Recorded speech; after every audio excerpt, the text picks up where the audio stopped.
ঢাকা ২০ ধামরাই একটি ঐতিহ্যবাহী আসন এবং ২০টি আসনের মধ্যে সবচেয়ে গুরুত্বপূর্ণ আসন হলো ধামরাই আসন। অতএব এই আসনে আপনারা সবাই জানেন যে হাইকমান্ড আলহাজ তমিজউদ্দিন তমিজ ভাইকে নমিনেশন দিয়েছেন। আমরা যারা জাতীয়তাবাদে বিশ্বাস করি এবং ধামরাইয়ের জনগণ যে আশা করেছিল সে আশাটা পূর্ণ হয়েছে। অতএব আমি ধামরাইবাসী এবং আমরা যারা অক্লান্ত পরিশ্রম করতেছি এবং আজকে এই ৪ নাম্বার ৫ নাম্বার ওয়ার্ড মিলা একটা মিছিল হয়েছে, আপনারা সবাই দেখেছেন। তার আগে আমাদের আরেকটা মিটিং হয়েছে। নেতাকর্মীরা অক্লান্ত পরিশ্রম করে যাচ্ছে আলহাজ তমিজউদ্দিন তমিজ ভাইকে বিপুল ভোটের ব্যবধানে জয়যুক্ত করার জন্য।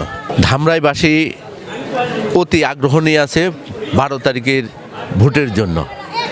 আমি ধামরাইবাসীর সমস্ত জনগণের কাছে আকুল আহ্বান জানাচ্ছি, তারা যেন ১২ তারিখে সপরিবারে আনন্দের সহিত এসে প্রতিটা কেন্দ্রে এসে ভোটদান করে এবং ধামরাই যারা সাধারণ জনগণ আছে তারাও খুব উৎফুল্ল যে আমরা এই ১৭ বছর পরে আমরা ভোট দিতে পারবো।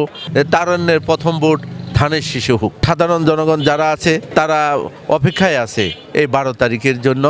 আমরা তাদেরকে আহ্বান জানাই তারা ভোট দিয়ে তমিজ ভাইকে বিশাল ব্যবধানে জয়যুক্ত করতে পারে। ধন্যবাদ।